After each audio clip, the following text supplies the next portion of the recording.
Alright guys, in the next lesson, I've got a leap year coding challenge for you. And this is a really interesting challenge, although it is a little bit challenging, but it's really cool because have you ever wondered what makes a particular year a leap year and what makes another year not a leap year? And it's easy enough to say that every 4 years it's a leap year, but if you just got given a random year and you had to work out if it was a leap year, then there's actually rules that you can follow to figure this out. So the rules are that on every year that is evenly divisible by 4, it's a leap year, except every year that is evenly divisible by 100.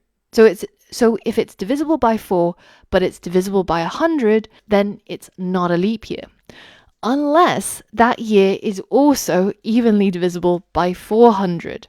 So the rules are a little bit complex, but it might be easier if you look through some of the examples. So for example, if we wanted to figure out whether if year 2000 is a leap year, 2000 divided by 4 divides cleanly 500 with no remainder. So it's a leap year. When we divide 2000 by 100, then it's 20. So it also divides cleanly. So it's actually now not a leap year. But 2000 divided by 400 equals 5 with no remainder. So finally, it actually is a leap year. And you can look through the different examples and also if you scroll down, you can take a look at this website of known leap years. And they show you step by step each of the rules that we talked through just now. And you can test different years, such as the year 2000, and you can see it step by step to see how they figured out whether if it is a leap year or not. Now, I also recommend actually watching this video that I linked to up at the top if you're not familiar with the concept of leap years. And even if you do understand leap years, it's still a fantastic video to really understand how we're adjusting for a mismatch in the Earth's rotation with the seasons. So I recommend taking a look at the video, reading through each of these statements, and taking a look at the known leap years and the website that it links to, and then to start thinking about how you would write this logic. Now, in order to map out the logic, I recommend creating a flowchart of your own on draw.io and to use the flowchart to see how your code should flow.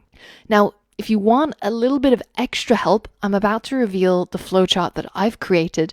If you want to first try to create your own and see if you get it right, then pause the video now.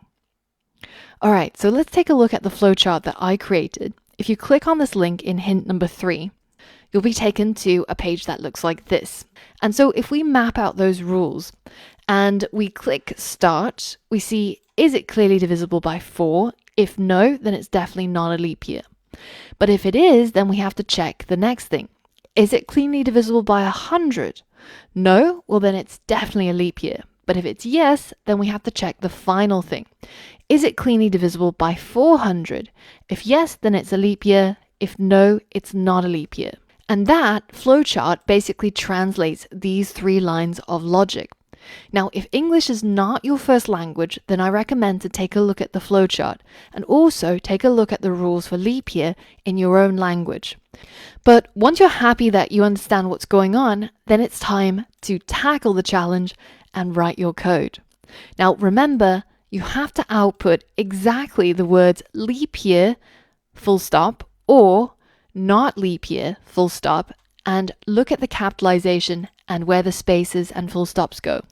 That way, when you check solution, it'll actually be able to pass your code if everything is correct. So head over to the next lesson and tackle this challenge now.